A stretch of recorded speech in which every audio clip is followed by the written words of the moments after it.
بسم اللہ الرحمن الرحیم۔ دوستو، ایک نوجوان ایک بوڑھے کو دھکا مار کر گھر کی دہلیز سے باہر لایا اور باہر لا کر اسے منہ پر تھپڑ مار دیا تھا۔ بوڑھے آدمی ایک نوجوان کا تھپڑ برداشت نہ کر سکا اور دیوار کے ساتھ بہتی ہوئی گندی نالی میں جا گرا تھا، جس کی وجہ سے بزرگ کا منہ گندے پانی اور غلاظت سے بھر گیا تھا، مگر تب تک نوجوان اندر جا چکا تھا۔ میں نے جب بزرگ کو اٹھایا تو اس کے منہ میں فقط ایک ہی بات تھی کہ بیٹیاں اللہ کی رحمت ہوتی ہیں۔ میں بزرگ کی یہ بات کرنا چاہتا تھا، مگر بات کرنے کے لیے پہلے اس کے منہ پہ لگا گند اور غلاظت صاف کرنا ضروری تھا۔ میں پاس ہی موجود دکان پر گیا اور اس دکاندار نے کولر کی جانب بڑھا ہی تھا کہ اس نے پانی لینے سے یہ کہتے ہوئے روک دیا کہ اس گلاس میں خود پانی پیتا ہوں، اگر اس گلاس میں تم اس بزرگ کو پانی دو گے تو میں جب بھی پانی پینے لگوں گا تو مجھے بزرگ کا یہ خیال آئے گا اور میرا دل خراب ہو جائے گا، مجھے ابکائیاں آئیں گی، شاید الٹی بھی آ جائے۔ لہٰذا اگر تم اتنے ہی گندے ہو تو کم از کم ہمیں اپنے جیسا نہ سمجھو اور اس بزرگ کو گھر لے جا کر صفائی کا انتظام کرو۔ جانے کیوں مگر دکاندار کی بات سن کر بہت دکھ ہوا۔ شاید اس نے مجھے غلیظ سمجھا تھا اس لیے، یا پھر کوئی اور وجہ تھی۔ میری جیب میں کچھ پیسے موجود تھے، میں نے چپ کر کے منرل واٹر کی ایک بوتل لی اور بزرگ کی جانب چل پڑا۔ میں نے زندگی میں بہت گناہ کیے ہیں، شاید میرا انجام ان بزرگوں سے بھی بدتر ہوگا، میں بھی دنیا میں عبرت کا نشانہ بنایا جاؤں گا۔ ہو سکتا ہے مجھے بزرگ کی ہمدردی اس وجہ سے ہو، مگر اس موقع پر میرے دل میں صرف بزرگ کی یہ اپنی حیثیت مخلوق خدا کی تھی اور میں اشرف المخلوقات ہونے کے ناطے اس اشرف المخلوقات کی خدمت کر کے اور اس پر رحم کر کے اللہ کی رضا اور رحم طلب کر رہا تھا۔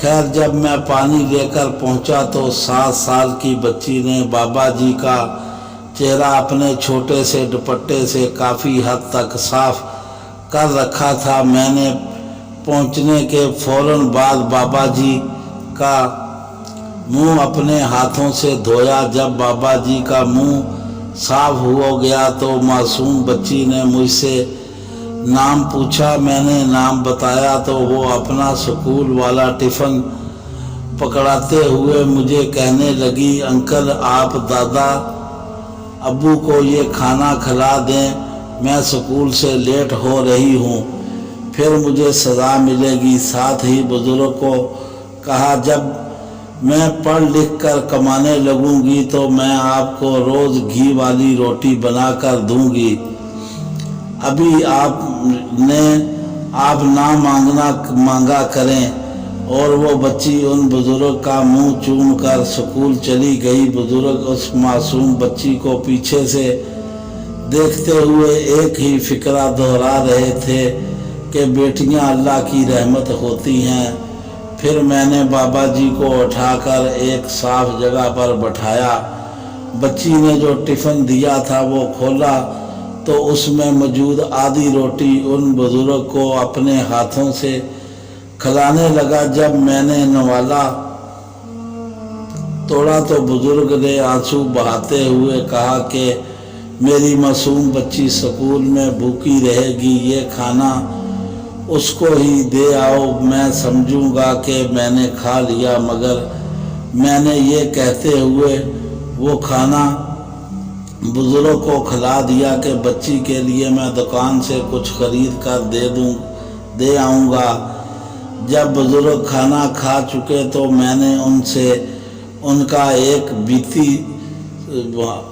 बीती सुनना चाहिए, जो कि उन्होंने कुछ यूँ बयान की, बेटा मैं एक गांव का सबसे बड़ा ज़िम्मेदार था। अल्लाह ने मुझे पहली औलाद बेटा दिया तो मैंने बहुत खुश हुआ। मैंने सारे गांव में मीठा तकसीम करवाया। मुझे बड़े बड़े लोगों ने आकर मुबारकबाद भी दी। मैंने एक बहुत बड़े जश्न का एहतमाम किया जिसमें शराब, शबाब और कबाब तीनों की कमी ना थी। मेरे बेटे की पैदाइश से पहले मैं ना बाद में किसी को कोई इतनी खुशी कर सका। खैर, जब दूसरी बार मेरे घर औलाद पैदा हुई तो वो बेटी थी। मैंने बेटी के पैदा होते ही बेगम को कहा, या मुझसे तलाक लो या बेटी को कत्ल करो। मुझे बेटी की ज़ात से नफ़रत थी। मुझे लगता था कि वो मेरी जायत वगैरह दे देगी और मेरी बेटे का हक छीन कर अपने शौहर और बच्चों की झोली में डाल देगी। मुझे लगता था कि बेटी पैदा होने की वजह से लोग मेरी मर्दानगी पर शक करेंगे, पता नहीं क्यों, मगर मुझे यकीन था कि बेटी मेरे ज़वाल की वजह बनेगी, मगर मैं गलत था। इसलिए बेटी की पैदाइश होते ही घर की दाई के निकलते ही हम दोनों मियाँ बीवी में बहस शुरू हो गई। जब मेरी बीवी दोनों बातों पर मुत्फिक ना हुई तो मुझे वास्ता मिन्नतें और दलीलें देने लगी। तो मेरे जहन में एक तरकीब आई। मैं चुपचाप वज़ू करने के बहाने उठा, जाकर हाथ मुंह धोया, खुद को तसल्ली दी। थोड़ी देर बाद सोचा, फिर मुकम्मल वज़ू करके आकर बेगम से कहा कि बेटी मुझे पकड़ाओ, मैं इसके कान में अज़ान दूँ। मगर मेरी बेगम को मुझ पर यकीन ना था, लिहाजा उसने बेटी मुझे ये कहते हुए पकड़ाने से इनकार कर दिया कि अज़ान सुबह मेरा भाई आकर दे देगा। जब बेगम ने इनकार किया तो मैंने ज़बरदस्ती बेटी बेगम के पहले से उठा ली और पहलू हाथ पाँव चलाते रही थी, मगर मेरी गिरफ्त से मैं आते ही शायद सहम गई। मैंने मुंह मगरब की तरफ किया, बेटी की कान में अज़ान देना शुरू की। अज़ान के अल्फाज सुनकर मेरी बेगम मुतमिन हो गई, मगर जब अज़ान मुकम्मल हो गई तो मैंने जानबूझकर बेटी बेगम को पकड़ाने के बहाने हवा में ही छोड़ दी। मेरी बेटी मेरे हाथों से निकलने के बाद बहुत ज़ोर से ज़मीन पर टकराई और शायद तब ही अल्लाह को प्यारी हो गई। बेगम के शोर मचाने पर मैं तांगे वाले को बुलाने लगा, मगर जानबूझकर लेट पहुंचाया ताकि अगर मेरी बेटी में कोई सांस अटकी है तो वो भी ख़त्म हो जाए। और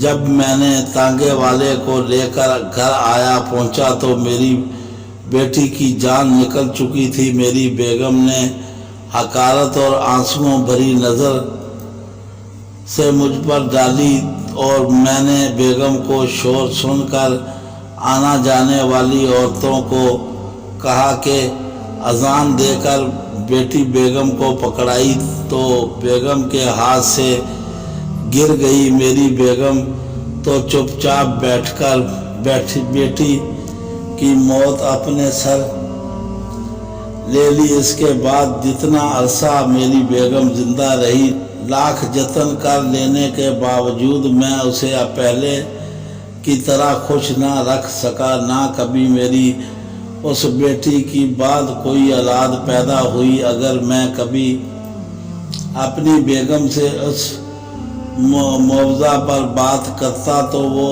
फ़कत इतना ही कहकर मुझे खामोश करवा देती कि तुमने अल्लाह की तरफ से भेजी गई अल्लाह की रहमत को ठुकरा कर वापस अल्लाह को मोड़ दिया है। अब तुम्हारे घर में रहमत होना नामुमकिन है। मैं ये जवाब सुनकर अंदर तक लरज़ जाता और चुपचाप अपने बेटे को सीने से लगाकर अपना दिल बहलाने लगता।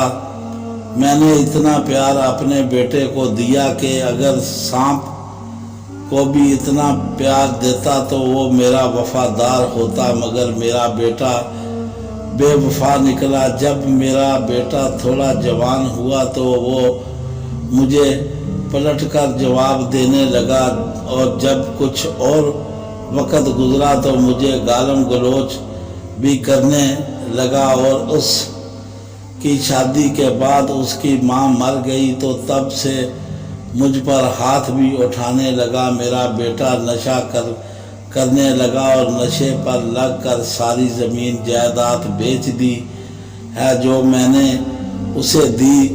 मेरे बेटे ने वही ज़मीन गैरों को बेच दी है जो मेरी बेटी के हिस्से की सूरत में मेरे बेटे से छिन कर गैर लोगों में जाने के डर से मैंने बेटी को पैदा होते ही अपने हाथों से कत्ल कर दिया था। मेरी उसकी अच्छाई के लिए कोई बात करूं तो मुझे पीटना शुरू कर देता है, मगर जब मेरा बेटा मुझे पीटता है तो मेरी पोती अपने माँ बाप से चोरी आकर अपने मासूम हाथों से मेरी चोटों पर मरहम रखती है। और जब मेरी पोती ये काम कर रही होती है तो मैं उस वक़्त उस बात की गवाही दे रहा होता हूँ कि बेटियाँ अल्लाह की रहमत होती हैं। अगर कोई आदमी रहमत यानी बेटी ठुकरा कर नेमत यानी बेटा पाएगा तो यकीन करो वही नेमत यानी बेटा उसके लिए वबाल बन जाएगा। आखिर में बाबा जी ने रोते हुए बताया कि आज फ़कत मेरे बेटे ने मुझे इस बात पर पीटा है कि मैंने कहा था मुझसे खुश्क पराठा नहीं खाया जाता, मुझे घी वाली नरम रोटी बना कर दिया करो। अभी मेरी बात ख़त्म नहीं हुई थी, मेरे मुंह के सामने से वो रोटी भी उठा ली और मुझे पीटना शुरू कर दिया। बेटा, मैं अपनी पोती से बहुत प्यार करता हूँ। मैं अपनी बेटी के हिस्से का प्यार भी अपनी पोती से करता हूँ। बेटा, मैं अपने किए पर बहुत शर्मिंदा हूँ और अब ये मानता हूँ कि बेटियाँ भी अल्लाह ने जायदाद में वारिस बनाई हैं। मैं ये भी मानता हूँ कि बेटियों को भी दिए गई जायदाद बेटों का हक होती है। बेटियों को पर हमारा एहसान नहीं, और मैं ये भी जानता हूँ कि बेटियाँ गैर नहीं होती, मगर फिर भी मेरे दिल में ये पछतावा नहीं जाता कि मैं क्या करूं। मेरे पास बाबा जी के सवाल का कोई जवाब ना था। मैंने उनसे पूछा वो यहाँ रहना चाहते हैं या मैं उन्हें किसी फलाह अदारे में छोड़कर आऊं, तो उन्होंने रोते हुए कहा मेरी ख्वाहिश है कि मैं अपनी मासूम बेगना बेटी के साथ दफन हो जाऊं। इसके लिए मेरा यहाँ ही मरना ज़रूरी ही है। कोई बात नहीं बेटा, अब जब तक चोटें ताज़ा रहेंगी मैं गलती नहीं करूँगा। आप बस जाते हुए मेरी पोती को कुछ लेकर दे जाना। और मैं बाबा जी की पोती और उसके स्कूल का नाम पूछकर वहाँ से चल दिया था।